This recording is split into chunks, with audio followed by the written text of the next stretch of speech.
My name is Tara DeChellis. I'm conducting an interview with Jennifer Jones for the Black History of SMU Oral History Project. We are in Fondren Science, Fondren Library. I messed it up. You're all right. Okay. In the Texana room, it is April 27, 2018. Can you tell me where and when you were born? I was born December 23rd in Orange, Texas. What was life like growing up for you? What was a normal day at home? It was very lively. I didn't like to go outside. I know that's weird. I have 3 other siblings who always played outside, but I always wanted to stay inside. So my mother was my hero, my shero. And so I spent all the time that I could possibly spend with her. So, I mean, it was wonderful just watching her and listening to her have conversations with her identical twin sister who would try to fool us, like they would try to fool us, and because I couldn't tell them apart. But, I mean, life growing up was wonderful, small town, a lot of relatives. I have 125 first cousins. Oh, wow. Yeah, it's a bunch of us. So it's just always lively, always someone coming over visiting in the family, or we're going over to family to visit. So it was great. That's awesome. What was your neighborhood like? It was full of kids, a lot of kids. Our house was the house. My oldest brother actually taught himself to play the guitar at 13. So he ended up forming a band, and we had a patio where we would have band practice at the house and just jam sessions all day until my father would come home and like, okay, enough of that. So, I mean, it was just lively, fun, small niche community. Everybody knew everybody. Still, we all keep in touch as kids because everybody was at the same age. So there was always somebody that was the same age as some neighbor. So it was really cool. Yeah, that's awesome. What were your parents like? My dad was very, very quiet. I learned actually, my dad was born like in the, maybe the 30s, I guess. And he was from a generation that didn't talk a lot. They just didn't. He was the baby boy of his family. He graduated from college. I found out later, actually after he passed away, that he was actually my fraternity brother. So I'm in a sorority that we are the only true constitutionally bound brother and sister group. So there's 9 organizations within the National Panhellenic Council, and I found out that my father was a Sigma, and I'm a Zeta. So we was bound. I didn't know that. So again, he was a history teacher. Later changed careers and went to work for DuPont as an engineer at a chemical plant. My mother, she was a homemaker, stayed at home until she was like, for us then, we thought she was like 959 years old. She was probably in her mid-30s when she went back to school to finish her college degree. And then she went into teaching. So she taught, and I was getting ready to go to college. So she actually passed away at 44 of cancer, going into my junior year of college, and my shero. But but they were wonderful parents, caring, loving, all of it. Got it. How did you end up going to SMU? It is a long story, but I will give you the abbreviated version. So I went to a historically black African-American school, Prairie View A&M, which is outside of Houston. And I was there, like I said, going into my junior year of college. My mother was diagnosed with cancer. And I had a little sister at home that was 8, and a brother that was there that was 16. And my oldest brother was at UT Austin. And my Irish twin sister was married. So I came home to take care of my mom and my brother and my sister. And 4 months after that, my mother passed away. And so I had to make a decision, do I go back to school or do I stay and help my dad with my brother and sister? And I decided to stay with my dad and help my brother and sister. So I literally didn't go back to school until after I got married and had 2 kids. And my husband was an electrical engineer.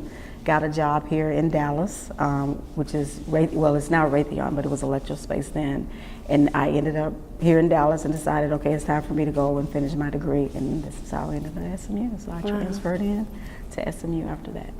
That's a crazy story. Yeah, I know. How welcoming did you find SMU when you first arrived? It was fine. I mean, what I've learned at SMU, because I am a busybody. I'm inquisitive. Some people may call it nosy. Call it inquisitive. So I was very, very inquisitive. So I got engaged. There was nothing I didn't participate in. I was always showing up to things. And I was a non-traditional age student, but you didn't know that. Students literally didn't know that because I look good. I started as a fetus. That's what I tell the students. Well, you know, I started as a fetus. That's why I look like this. But I was involved in a lot of things. And then I was working for Housing and Residence Life, but at the time it was Housing and Conference Services. We have evolved over the years. And so I was a full-time employee and a student. So it was interesting because the students were always inviting me to things, and I participated in different departmental things. So I was inquisitive. So for me, it was very welcoming. And I think that because of who I was, helped in that situation. So I think that there's a lot of students that have a different take on it. It's just because of how they engage into the community, I think. So. Mm-hmm. Can you describe your daily routine at SMU? Now or then? Then. Then? Okay, so I would, because I worked, I would get up early in the morning, because I still had kids and I had to get them off to daycare. And I would come in, and I worked in Shuttles Hall with a facilities manager. So she was over the entire area, which is what we call now, so it was a South area. So where Shuttles and Mary Hay Payton, Virginia Snyder was. So she managed that entire area. So I would come and I worked with her to help her, or I guess I was kind of like administrative assistant type of thing. It was weird. It was weird because of course I'm inquisitive. So I would always go over the scope of my position, like always. So a lot of it was answering questions, working with students, working with the hall directors within the residence hall. So it was a lot of that. And then I would go to class during the day. So I would leave, go to class, just depending on the classes during that time. And then I would come back to work because I would usually end classes around 3 or so. So I'd come back to the office, finish up whatever I had to do, and I would be off. What inspired you to join Greek Life? Because of what they did. So being at HBCUs and being a part of an MPHC organizations, we are service driven. It's not social, it is totally service. And I love that. That was a part of who I was and what I've known to do. And so what I did, and I tell students this now, that I match my values with the values of the organization to select the ones. Because you could say they all look alike, they all kind of do the same thing, but they don't. But in essence, they do, but there's some, I call them identities. They all have their own identities. And what I found was the identity of Zeta just matched who I was. And so I also met one of my, one of my hometown friends was a senior as I was going in as a first year, and he was a Sigma. He was a part of a fraternity. I had no clue what fraternity and sorority was until I had a conversation with him. And I, kind of just, he's a senior, I'm a first year, you kind of hung out. I was his little sister, so I was kind of in the cool club. And so he was able to introduce me to that, and then he introduced me to his sisters, and I was able to have conversations with them. He would tell me to go to things, and I would participate in those things. And I really like, oh, hey, they're doing really good stuff, and I want to be a part of that. So I was drawn by the service that they did, and they really, at that school, they really were the leaders of everything, and the administration depended on them to do some things. Like there was big programs and things that would happen, and they always depended on the Greek folks to get it done. So I was inspired by those things as well. Mm-hmm. What was the process like of joining that sorority? So back then, prior to 1990, and all the laws that they had, we literally, there was 8 of us, we were the 8 flames of blue, and we literally would have to dress alike in the same color, the uniform. So we'd have to wear the same color every day. We wore no makeup. We would have to eat lunch together, dinner together, depending on class schedule, but most of us was there. And we would have to, whenever we were together, go into a set was where you learn your information. So we would have to walk in a line, and we would have to sing as we went to wherever we were going. And if we saw any Zetas that were already Zetas, we would have to introduce, say good evening, big sister, whatever. So and there was 64 of them on campus at the time, which was a lot for us. So we had to know all of them. And we had a dean of pledges, which would be the new member chair, I guess, for here at SMU. And we would have to know her name. And her name was Big sister M&M, melts in your mouth, not in your hand, too sweet to be from Sugar Cane Land. She's creamy, chocolatey, peanutty too. She has extra ingredients to satisfy you, irresistible, undescribable. She's a Zeta with it all. Oh, wow. Every time we saw her. So yes, so it was very different than what it is today. It wasn't called. It was actually called pledging, and now it's called intake because after in 1990 they revamped all that. So yeah, so that's how it was for me. Did you ever notice or feel any kind of racial divide in Greek life? Not there, not at Prairie View, but once I got here, yes. So my experience here at SMU was I eventually became the advisor to our MPHC group here.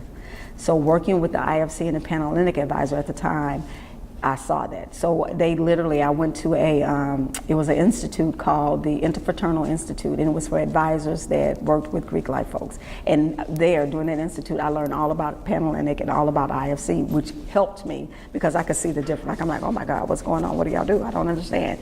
And it helped me. And then the three of us, the advisors so I was working for housing and residence life as well as student activities part-time as the advisor to MPHC. But the three of us were very close-knit, and we could have conversations about how our advising these different groups, if we weren't speaking the right language or the same language, it couldn't be trickled down to our students. And back then it was totally different because we intentionally made sure that we were speaking the language, that we supported each other, which allowed our students to support each other. It was great. It was absolutely fantastic, to the point where MPHC began to do an annual step show, and we would go to IFC and Panhellenic. We want you to participate, however you want to. So some of them would, the IFC, this was so funny, IFC would be our ushers at the show. That was funny. They would be our ushers. But we were engaged with one another. And I'm always telling students, you don't know where we've been because we've been there, where there was people were beginning to understand each other. We met on a regular basis. We supported each other. We went to conferences together. It was great. They still go to conferences together, but it's just so different now. Yeah. So do you think racial division improved during your time at SMU, or? I think that the silos grew. So when I became the director of multicultural student affairs, so it was because it kept changing. I think that was it. Is that the first? Because I got promoted. So I think when I became the multicultural student affairs director, the dean at the time, who was my immediate supervisor, she said that she thought that it would be too much for me to advise in PHC. So I'm like, no, it's really not, but I understood. And so I was no longer the advisor, so I recommended an advisor, and for that 1 year, it was fine. So that camaraderie, that collaborations between each group was happening. But then student activities restructured their advisement, and that's when things start changing, that I saw. Because you had one advisor that advised two of the councils, and then another advisor that advised the other two. So one had, I think it was IFC, and I'm thinking it was MPHC, and then the other was MGC and Panhellenic. And because sometimes MPHC and MGC are unique in their founding and things that they do. Advising can be the same in some aspects, but then there's some aspects it just can't, just because of their processes are so different. And what I saw was that the advisors was trying to advise those groups like they did IFC and Panhellenic, and it just didn't fit when it came to processes and things, because we was in intake now, so processes was very different.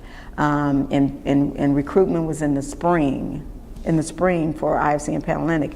We could do intake in fall and spring. So it was a whole lot of stuff going on. It was bad. And I think because of that, students, it became this void, just got bigger and bigger and bigger. There wasn't any, sometimes you have to require things for people to get in the flow of things, and it becomes the reality of things. So there wasn't any required, let's do a Greek council, because we had a Greek council back in the day where everybody sent representatives. We had the Greek picnic where all councils participated in putting on the Greek picnic. Now I don't even know if they even have that anymore. See, people don't even know. It was so cool, it was so cool. We would do it in the Burleson Park, and we would have tables for each of the councils, not necessarily individual chapters, but people, it was just, all of the first year students would come out. It was wonderful. We had a band, it was lively, and a lot of food. So a lot of those things, now you deal with students who don't know what they don't know, and they don't think about those things. And if your advisors are new and different and changed and evolved over the years, they don't know that these things happen. And so I think that the divide has happened, and you really see it.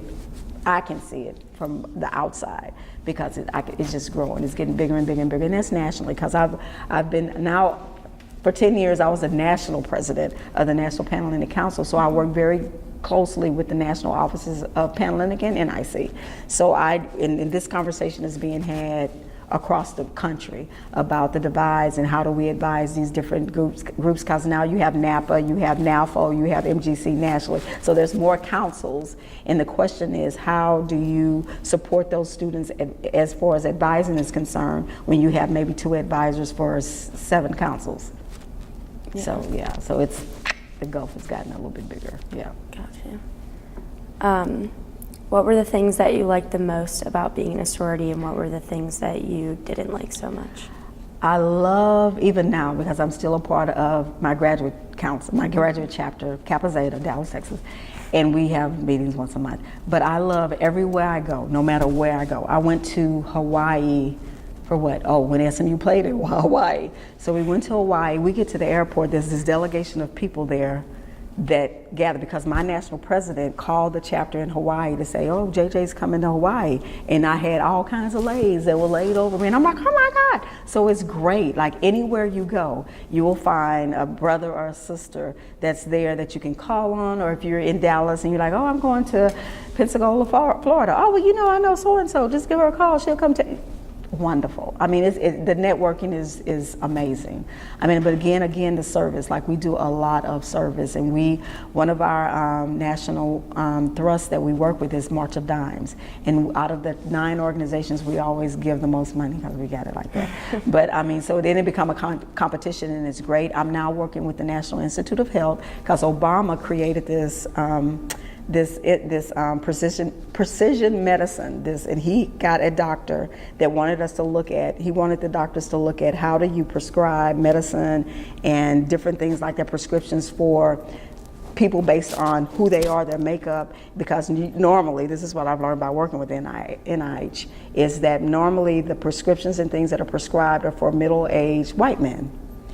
And so with precision medicine, we're trying to get a million people signed up to give specimens so they can do research and figure out, for me, JJ, who I have breast cancer now, and I'm dealing with that now. So what kind of treatments do I need? What kind of chemo? You're giving me the average doses of everything just based on this middle-aged white man, and it may not work for me. So those kinds of things I can still be involved in. So I've been involved with it. The national launch for phase 2 is happening May 6th, next Sunday. So it's just exciting because you can be involved in these kinds of things. I met President Obama the whole time that he was in office. He invited me to the White House every year to their Christmas party. Yeah, so those kinds of things. Wow. Sorority membership has its advantages. So it's been great, and the number of people that I've met, like it's been amazing. Like and that night I went back from the hotel the first time, and I was just hugged by the first lady who told me that she liked my outfit, and it was just like so cool. And I went back every year until they was out of office, and it was because I was a sorority woman. Oh, that's so cool. Got pictures in my office. Come by and see them. So you clearly keeping good touch with your sorority sisters. Yes. That's awesome. Yes.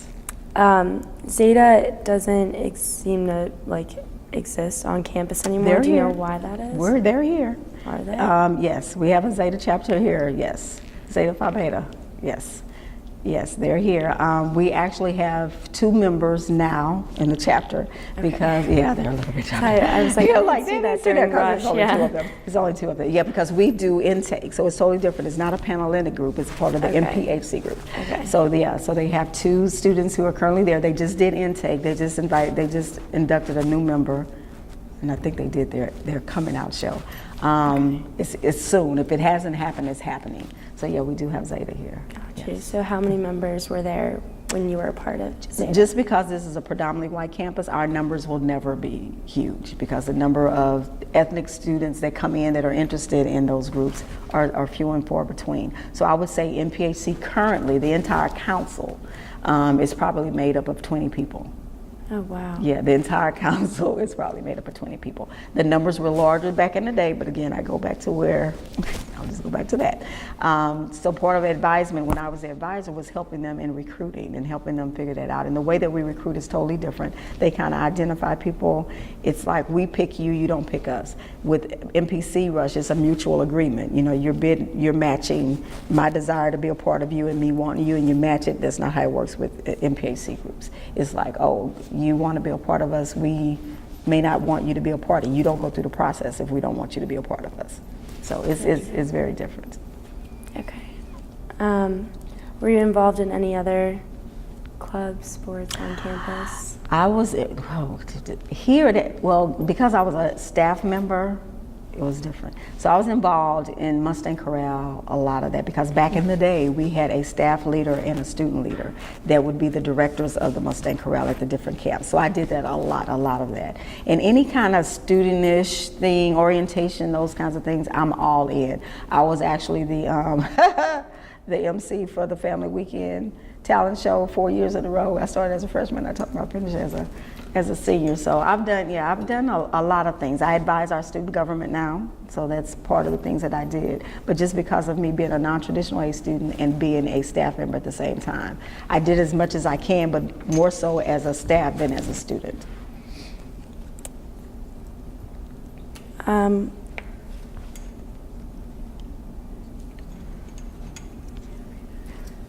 What year did you come to SMU? And I came in '85 and I finished my degree in '93.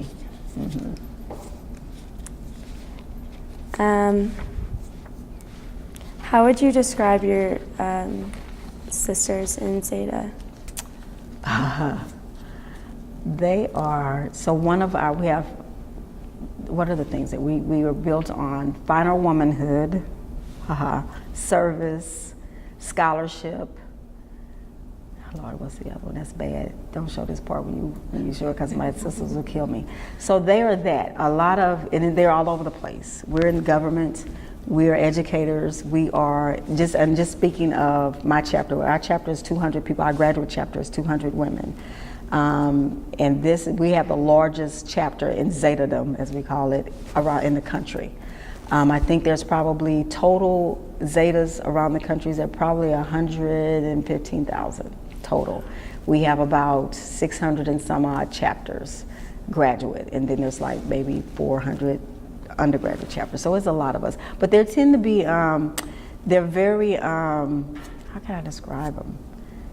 I mean, they're very diverse. Like, they're all over the gambit. Like, I mean, even racially makeup, socioeconomic status, because, you know, we still paying dues and all that kind of stuff. So we say that being a part of these organizations is a luxury, because it's not, you know, it is, because we pay a lot of money. Like, we're constantly paying out.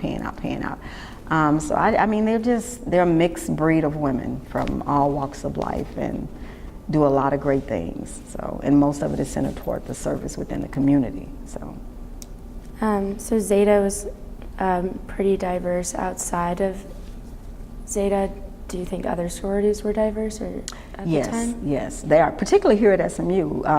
As the advisor of MPHC, we've had students that were, because currently the president of Zeta is a white woman, and this other sister is an Asian woman. We've had an Asian president here of Zeta. Delta Sigma Theta had a white. She was actually in this national black magazine, the Delta, talking about being white and being a part of a black sorority. So they across the country, they're mixed with different diversity, and we also have chapters in different countries as well. Really cool. What was your biggest takeaway from your experience in Greek life? I think it's a quote, and I don't know where the quote came from, but it sums it up, that you are because somebody else was. And you can never repay what someone has done for you to be sitting in the seats that you're sitting in, even being a part of sorority. So giving back to the community and being a part of the community service and those kinds of things, that's the payback. And you're always trying to pay it forward, pay back and forward.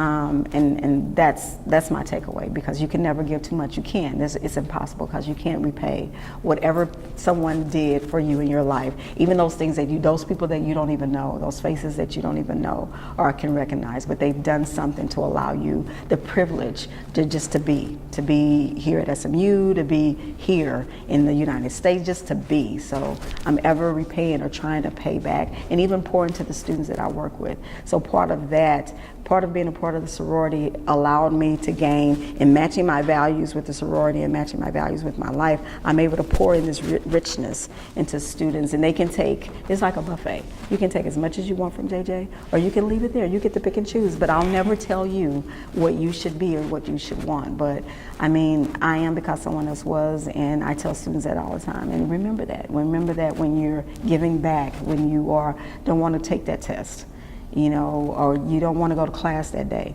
but somebody paid it forward for you to allow you to have the opportunity to be in that class. And just think about how you are disappointing them by not doing that. So, do you have a favorite memory from being in Zeta here? I do. This is so bad. But so one of the things during our pledge period they could not prevent you from doing was going to class and going to work. So I had a friend. So I'm in Prairie View, which is probably maybe 45 minutes. It's closer now, but back then it was about 45 minutes from Houston. So I told him I had a job in Houston every weekend. I didn't. Just to get me away from the action that would be happening on campus. And so they had to have proof. So it was a roller rink that the guy that owned the roller rink was an Omega. He was a fraternity guy. So he wrote me this letter saying, yes, she works for me. Never worked a day, never, ever. So they didn't know. They never knew. And I would leave my line sisters every weekend like, I'm sorry, I got to go to work. Holla. And I had a wonderful time. That's so funny. Every weekend throughout the pledge period. So, and they never knew that. Like, they never knew. That's so funny. What made you want to continue to work at SMU? Oh my goodness, because of the students. Like, yes, the students, you guys are amazing, and I owe you so much. And it was just, even during the time that I came here, there's been a lot of crazy tragedies that happened in my life. I lost my husband at 34, like he was 34 years old, my kids were little. And it was the students that helped, like they were there. Like my kids were little and going to school, playing t-ball and all this, and it was like a well-oiled machine. I'll go pick up JJ, I got this, you do this, tutor it. It was amazing. And I owe them, and I can never, ever, ever, ever, ever repay what the students have done for me and given me. And I'm just constantly trying to make up, like, and every year is like a different class. Like I can't leave yet because, hey, yeah. But I love it here. I truly love it here. I love Dr. Turner. I love that man so much. Oh my God, he is truly amazing. So I'm dealing with reoccurring breast cancer. So 4 years ago when I got breast cancer, Dr. Turner had to have surgery. He called me at home and just like, JJ, I'm just checking to see if you're okay. And I'm like, oh my God. Like, yeah. And it's, when we talk about a family here at SMU, that's proof. That the proof is in the proof. And he's constantly checking on me, and his secretary, love Mary Jane, hate that she's leaving. Of course she's leaving.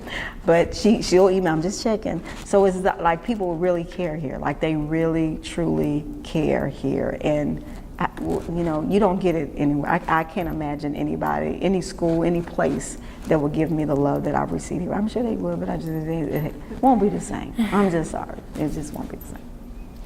Can you tell me a little bit about what you do at SMU now? So I'm the executive director of student life, and so what that means, kind of, sort of. So I have different departments that report to me. So right now, the Women and LGBT Center reports to me, Multicultural Student Affairs, Orientation, Parent and Family Programs and Veteran Affairs, the CCC program, and the violence prevention person. So I supervise them as they do their thing, and then I also advise student government. So I advise our student senate. Wow. How do you think that SMU now compares to SMU when you were a student? Would you say it's more integrated, inclusive? I think the students are more tolerant because they have come up in a world that has been totally different from the students that were back then. I mean, the number of students that we had coming of color, and particularly that came to SMU, was few and far between. I mean, and our numbers haven't grown that drastically, but I think that students now are used to intermingling with people that are different. And I think that it's more accepting here now. I really believe that it's more accepting. There's still issues out there that students witness, but I think that in the large scheme of things, it's gotten better. What specifically from when you were a student made it like less inclusive? Like what would stand out?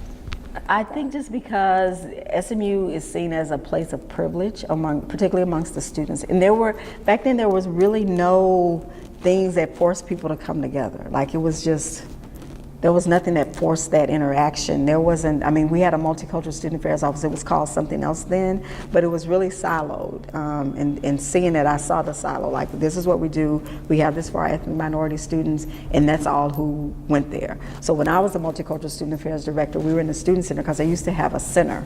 There was a little house that's now the parking garage of airline parking garage, so it was housed over there. But now because we were up in the midst of things, it was some forced integration that happened to where it became more natural. And then as your students evolve, it's a natural thing. Or there are issues and people still in silos, yes, but I don't think it's near as bad as it was back then, because it was just, you do your thing and you do your thing. And that's how it was. And people accepted that.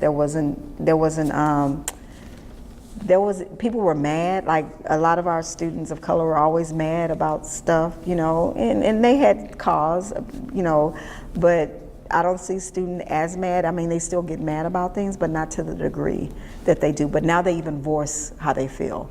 Instead of just getting mad and going off, they will have conversations, just like the Black at SMU movement that happened maybe 3 years ago, that students were offended by something that a fraternity did, a flyer that they did visually was offensive. And so they went to the administration and said, look, do something, what is going on? And from there, Dr. Turner met with them once a month just to talk about, they had these demands or recommendations, and he met with them to tell them the status of those recommendations. So things like that. So that's a little different than, well, actually in 1968 when they did the sit-in in the president's office. So it was interesting because even their demands was kind of the same, but there was no follow through at all. So, can you tell me about the sit-in? So the sit-in, and this is Deja Sanders. Have y'all talked to Deja? So there was a sit-in because of whatever happened. They were just fed up, look at here. So they went to the president's office and just sat there and said, we're not leaving until you meet our demands. And they had this list of demands, and the newspaper, because I've read the articles, I actually have those articles in my office, made it sound like this was this big revolt and people were like, these students of color were going crazy. It wasn't anything like that. It was peaceful. And they presented the demands to the president. The president accepted the demands. And I think out of that came the multicultural, it was the intercultural center, that's what they called it. The intercultural center came out of that because that was one of their demands. Like, we need someone to help support us, those kinds of things. So yeah, so a lot of things came from that little movement. But can you tell us a little bit, you just mentioned that there was a little bit, as you moved from over by airline kind of into the heart of campus, that there was a little bit of forced integration. Can you tell us a little bit about that? What it was like being in a position on campus to help oversee that? So in my head, because of working with all students, so I'm the person that I get it. Like, I can go across the lines. I can go across the lines. So when we moved, we had an opportunity, Student Affairs did at the time, to present before the Board of Trustees about any kind of concerns we have with our different areas. So I had a chance to talk. And at the time, our office was like, even when we came to the Student Center, it was way in the back. It's where the chaplain's office is. I don't know if you know that. Yeah. So it was way back in the back of things. So I was very dramatic in describing where we were. Like, it was just, you have to walk here, you turn this corner, then you go up the stairs, then you go around. So I was very, yeah. And so after that presentation, one of the Board of Trustee members came up to me and he said, that is unacceptable. We're going to change that. And I'm like, you need to change that. So yeah, you need to change that. And like within that summer, that we were able to get where now is the Veterans Lounge. I don't know if you've been into the Student Center recently, but now it's the Veteran Lounge, but it expanded into where Suite 300 was. We've put up walls since then, but it was huge. And it was up front. Anja Sanders came and cut the ribbon when we opened the Multicultural Center. And then by us being in the center of things, so you had a program council, you had Student Center, Student Senate, and you had Student Foundation that were housed right there near us. So you had to interact with students, and they went to classes together and stuff. And there was people that were a part of those organizations of color that was part of the organizations, but not to this degree. They really had conversations. So they got to learn and understand each other. And it wasn't hard when something happened that they couldn't come and have a conversation. Because before it was just like things happen, they get mad and that was that. Like, or they would do a silent protest that nobody knew what they like. Y'all doing a is this really a protest? Like, really? So it was just, it was amazing to see, and it just naturally happened. And then my office, we reconfigured again, and my office was inside of Suite 300. So you had all of these groups just working together. So one day, when they opened up the wall, you had the young Republicans playing dominoes with black men emerging. And I'm like, take a picture. Take a picture. Like, it was just, and it wasn't a big thing because it was just like, I just thought it was fun. I'm like, look at this, like, take a picture. But it was natural because they were all in there, they played dominoes, let's just make it happen. And they did. And it wasn't like, oh, this is black men emerging and the young Republicans. It was just like, here are students that are playing dominoes, let's just get together. It was so loud in there, I loved it. It would be so loud, so active. It was great, but now it's quiet in here. What about you mentioned that lots of students would keep the grievances to themselves. Mm-hmm. I mean, did they talk to you about that? Can you tell us a little bit Yes, about they that? would always come about a professor who made them feel uncomfortable by if they were the only student of color in the room and they were talking about some issue of color, right, race, whatever. They would look to them like they were the expert, like, tell us about blah, blah, blah, which made them feel just totally uncomfortable just because they were the only person of color in there. They got to have the answer. They would tell us about things that, so one student actually, she was a first year student, the only African-American female in McIlvaney on her floor.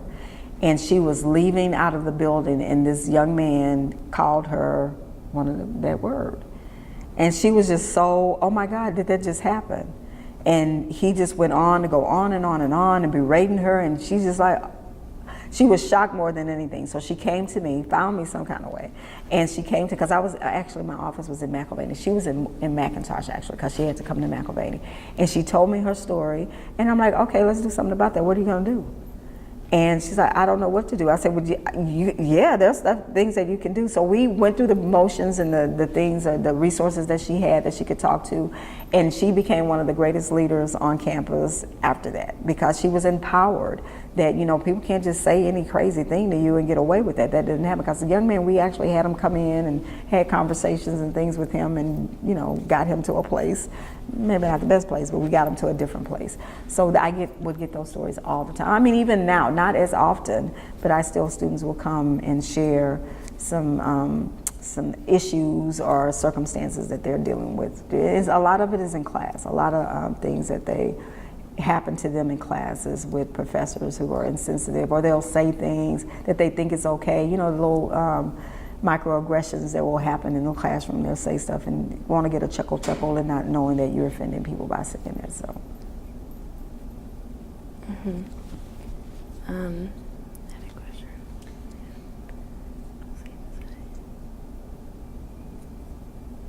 Let me interject while you think about it. Can you tell us a little bit about Black at SMU? You mentioned.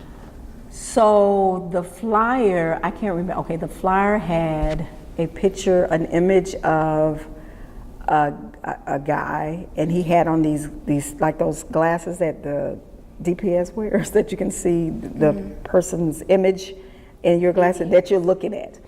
And in the image that the person was looking at was a woman with a voluptuous behind, and they had like gold teeth and all of this kind of stuff. And I can't remember the caption on the flyer, but it was a party that they were advertising for that hadn't even been approved. So it was a big brouhaha about that. The students were very offended about that. And then prior to that, that was like the flyer was the icing on the cake. But prior to that, a young man was walking down Hillcrest, and someone yelled some racial epithets out the window, and then threw something, and we think it was a cantaloupe, and actually broke his wrist. So that was just, so that just culminated into this, we're done. And the students actually went to the media to say, this is what's going on at SMU. So the media captured it and like, what's going on at SMU. So it was a news for at least 2 weeks. And then CNN caught it. And I'm trying to think who was a student that was on CNN. I can't remember. So CNN caught it, and it was just a big brouhaha. And then they came up, and finally students came to talk to me. So you had split the community, because some of them was African American students that was like, what are you talking about? What's no big deal? And then you had these others that, yes, it is a big deal. And so one of the reasonable students came to me and had a conversation with me. And I said, well, you know, what are you gonna do? Getting emotionally engaged in this isn't gonna help anybody. There's opportunities for learning. Have you had a conversation with the organizations that offended you? They weren't trying to offend you. They just did something that they weren't thinking. They had not had a conversation. So he actually sat down with the groups, and one was a Jewish fraternity. So we're like, what are you thinking? So, and they had a conversation. And then from that, they decided to come up with those recommendations, presented it to President Turner. I mean, and they calmed it, they de-escalated the situation. We still had a couple of hotheads that was a part of the conversations, but we were just like, if they could just graduate, and they did. So, yes. Earlier this year, there was an issue with like racial posters. Do you remember that? Mm-hmm. Mm-hmm.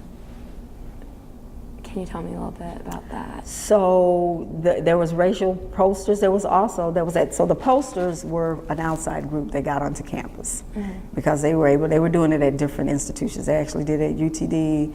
I think they did it at UT Arlington as well. So we knew that was an outside group. But there was one incident that happened, and I can't remember, it was in one of the residence halls, and they actually found out who that person was by whatever means they did. And of course, those folks, we have the Access and Equity Office that deals with any type of discrimination things and I think this young man was sent to that office, and I don't know what happened. I know with multicultural, they had to go through some kind of sensitivity training with them, but they caught those folks. And of course, they get upset. I mean, they get totally upset, because it's like, these things are always happening over and over and over and over again. Like, we're being targeted, and some people just do things just to see if they can get away with it. Like, okay, let me try this and see what happens.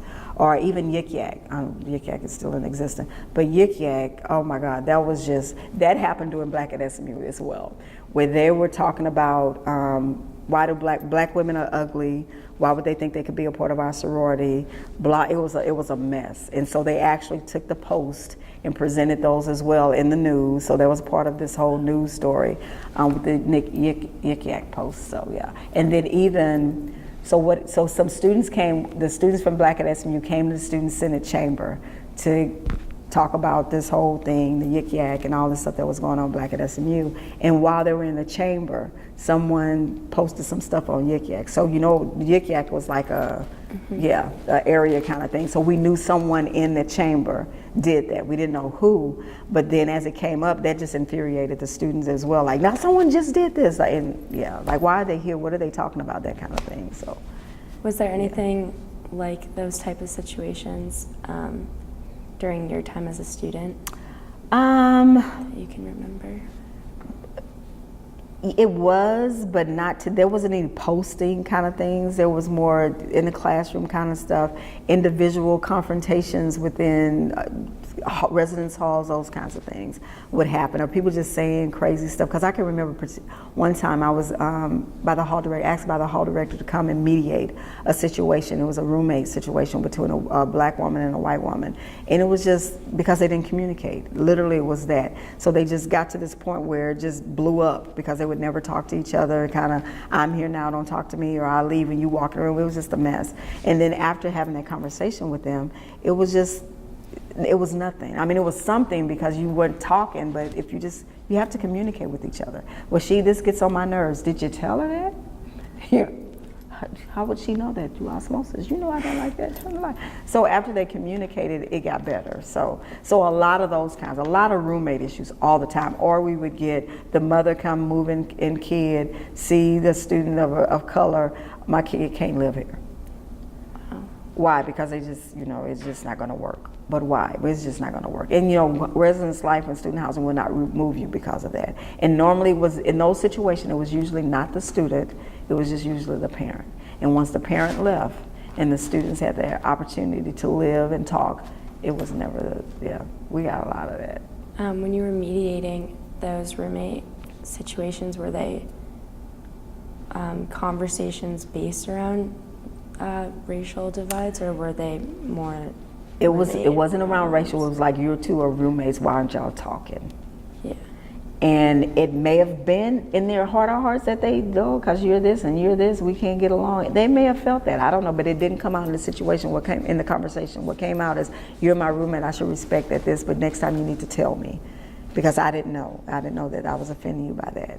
And why do you always leave when I walk in the room? Because blah blah blah. Oh, I didn't know that. So it was one of those kind of situations. Gotcha. So. What about the university? Do you feel as though the university has changed with the kind of resources that they give to students and faculty and staff? Yes, I think there is room. So this is what I see. There's room for improvement, a lot of room, because I was on the President's Commission on the Status of Racial Minorities, and this had to be like in 2002, where we did a survey across the campus in all schools, divisions, departments, everybody, to say who is responsible for any kind of diversity education within your area. And it was a lot of people that's for them to do. So what it came down to, we had a multicultural student affairs office. Isn't it their job? Not for the entire campus. So I think they've gotten better with that. So some schools have integrated these type of people within their areas. So I think it helps, but it has to be more than that. And I even think with the cultural intelligence piece that Dr. Dixon is doing, that will help. Like, it totally will help the campus, and once they begin to roll that program out, I think that'll help, because it's not talking about difference, it's not talking about tolerance, it's talking about learn about me. Let's talk about, if you knew my culture and understood why I wrap my head at night as a black woman instead of just washing my hair every morning. We don't do that. Why? Because our hair doesn't hold oils like that. So those kinds of things, instead of looking at, just learning the simple things like that, because the way that she uses the analogy, like if you were going to France to study abroad in France, you would learn about the culture before you got over there, because you don't want to offend or do it. But we don't do that for people that we live with every day or interact with every day. So I love it. So I think once that is really truly integrated on campus, it will definitely change the culture. And it won't be about tolerance. It's like, oh, I understand that. Even though I may not understand, but I won't think that's crazy because your culture don't do this and I do this. But I'll have a better understanding that instead of just calling you, okay, why don't you take a bath every day? Mm-hmm. Tell us a little bit about where that initiative came from and how it's unfolding. So Dr. Dixon has been doing research on this for years. And I think that I think it really morphed after the Black at SMU. I really think that, that it morphed into this thing. So she's taken this research. President Turner even gave her a title in doing this, took some of her teaching assignments away just to allow her to do this thing for the past year. So it just kind of rolled out in the fall of this year, but they're now working on the curriculum that they'll be using to implement. And I think they're going to start with, I can be so wrong, because we have a meeting actually next Friday.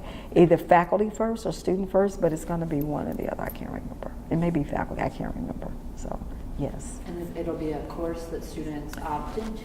It's gonna be all kinds of things. So one of the things that she has piloted a little bit was for IFC and Panhellenic recruitment. So there's a mandatory event that they have to participate in, any of the potential members, new members, P&Ms, to present. She presents before them and talk about that. She does it for all of IFC current members, because it's how do you keep your name out of the news? That's the title of it.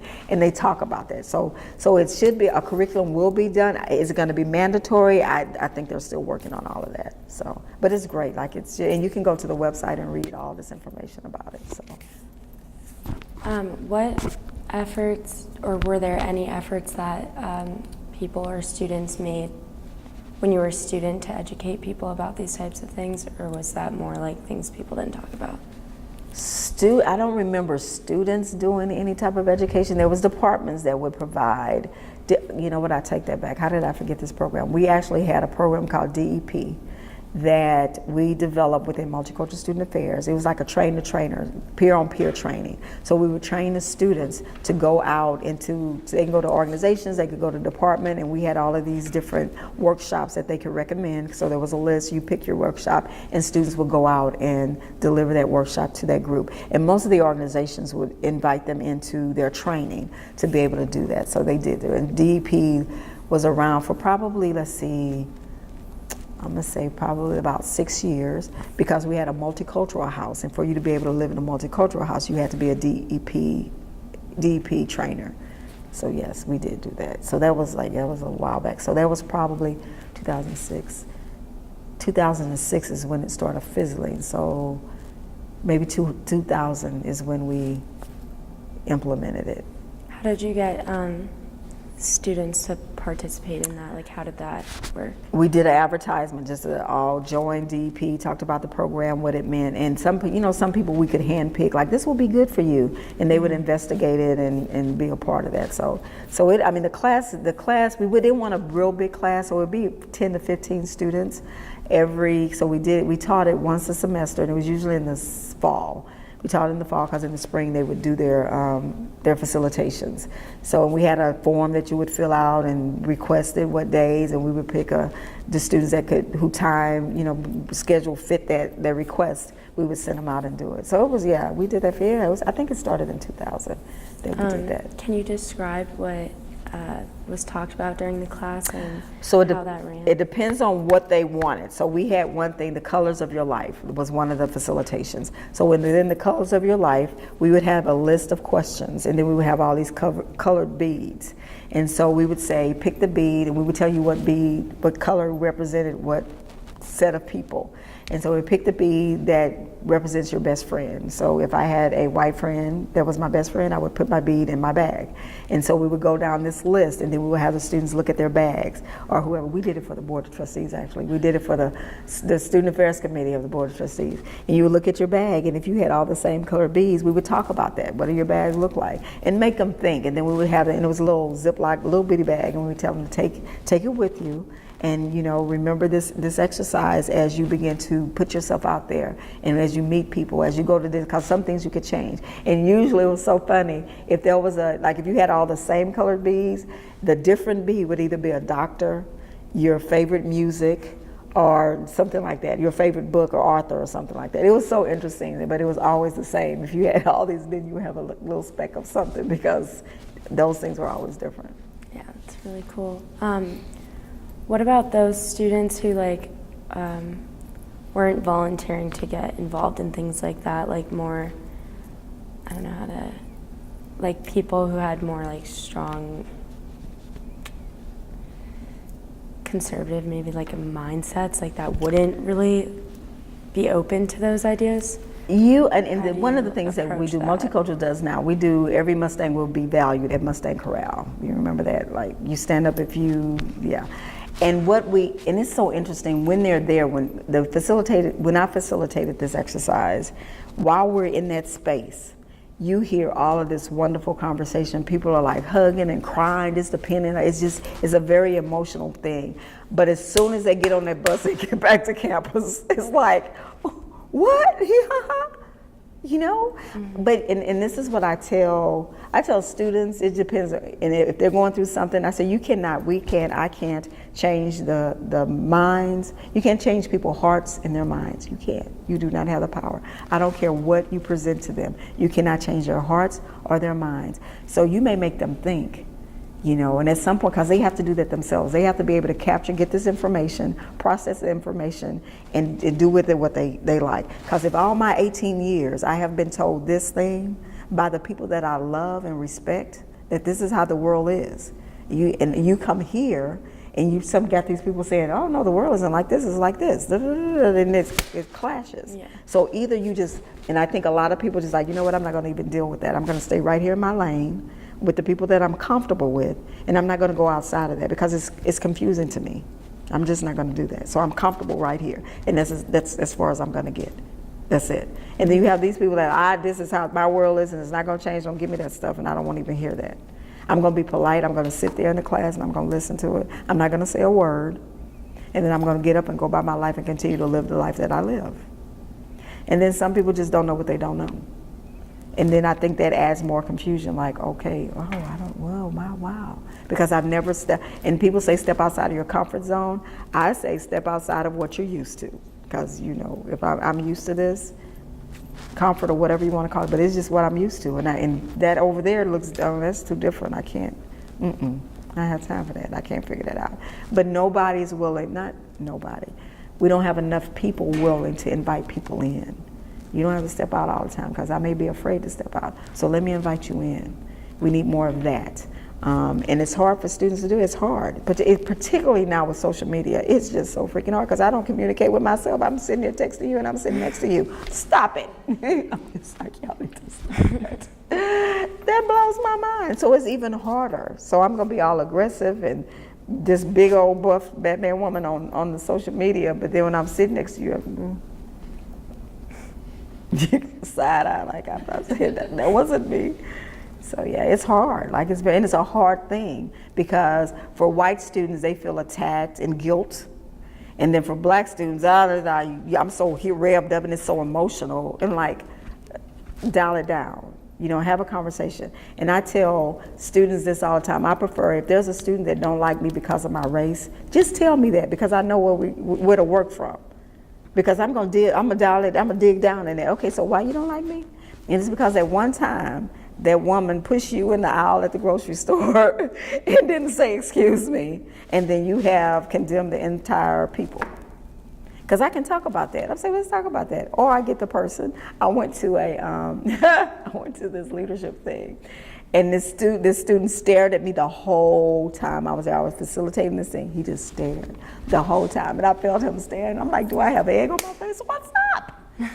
And so at the end of the thing, when we were giving appreciations to everybody in the group, because he was a part of my small group, he said, I don't know if you noticed I was staring at you. Like, didn't I? I could feel you. Like, I was like, did I have mud on my face? What was going on? He said that he had never in his life interacted with a black woman, ever. And he was just amazed at how I was just so open and I was everything opposite of what he thought. And we became the best of friends. Like it was wonderful.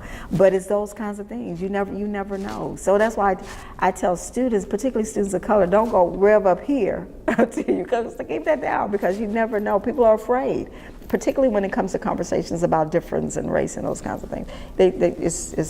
People are scared, you know. Yeah. So. It's really cool. How do you think SMU is improving on being more integrated and racially friendly? It's gonna take a lot. I think because students are still, as long as they're comfortable in what they're used to, SMU is doing a lot to provide opportunities for difference. And I would just finish the interviews for the student representatives of the Board of Trustees. There was only, how many, two people of color that we interviewed. Not because of the selection process, it's because students of color don't apply for it. Why? Because they don't feel like that's something that's them, that's a part that can't, oh, I will never get that. No. That's not true. So part of what I'm going to do is help in that process. Then to work with the students, how do you promote it? Do you just go to your friend group? Like if I'm not your friend on Facebook, I don't get the message. So how do I get the message? So we have to go beyond what we're used to doing and think outside of those kinds of things. But I think those opportunities are there that SMU provides. It's just that the students aren't always taking those opportunities. What would you hope to see from SMU, like in an ideal world? I would hope to see from our students. I would just hope to see them just take an opportunity to just, if you just allow one conversation that makes you uncomfortable, you know, it's just like the butterfly that's in the cocoon, right? Before they can bot, you know, they have to work it. They have to work in their cocoon, and it's hard. It's a struggle, and they're constantly struggling. They feel uncomfortable in their cocoon, but once they break out of that cocoon, this beautiful butterfly emerges. And I think it's just like that with conversation with our students. It may make you feel uncomfortable. You may wiggle in your chair. You may go, oh Lord, this. But then at the end of that conversation, you emerge this wonderful, well-rounded individual who can go into a global society that's going to be people of difference. The demographics of the world is changing. So we have to be able to prepare you to go out into a world that's ever changing. The demographics are changing, but you have to be able to talk to people and interact with people that are different with you, no matter what the difference is. So I want our students to be bold enough to do that. But do you have any memory of a student who like exhibited that, like showed it in some way, like a memory of like seeing that progress maybe? Let me think.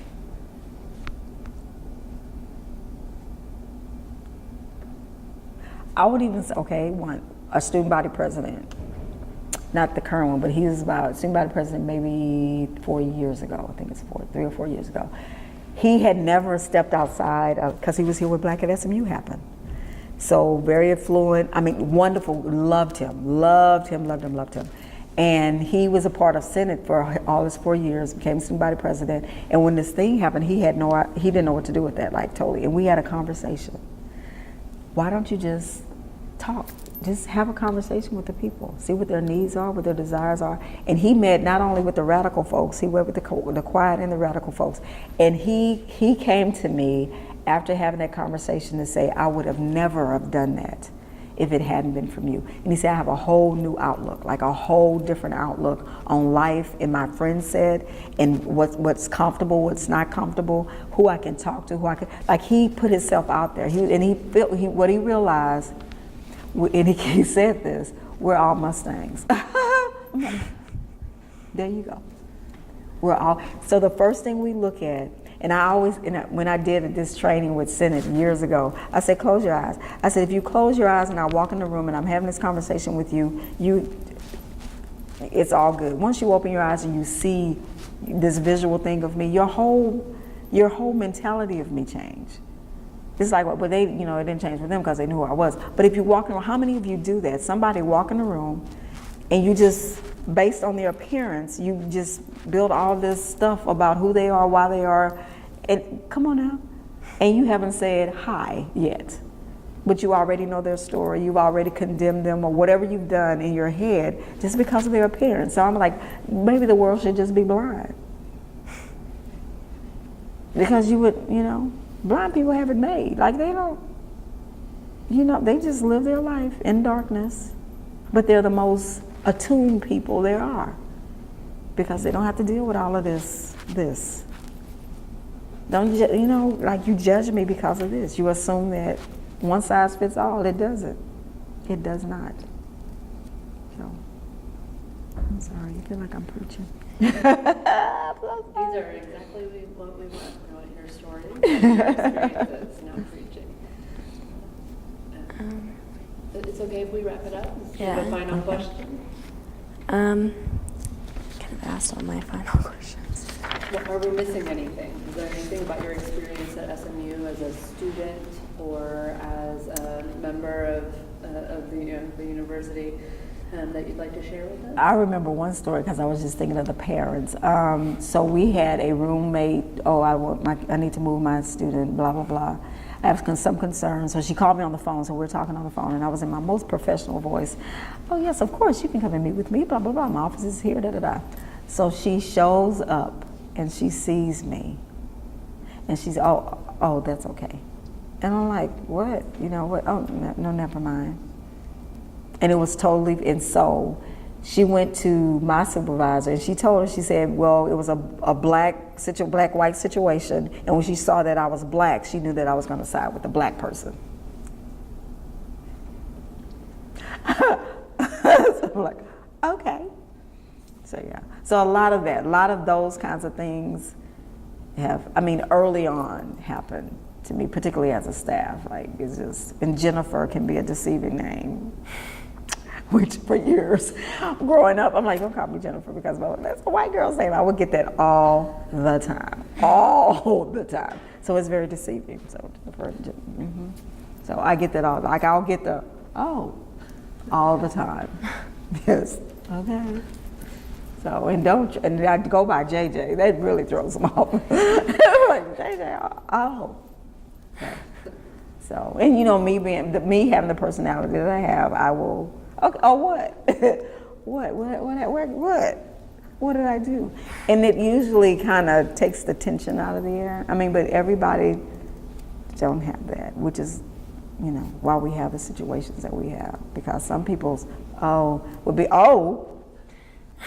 excuse me, you know, all the, you know, that comes with that. But somebody ought to be willing to break the ice, because, yeah. That's about it. All Thank you so much. No, thank you.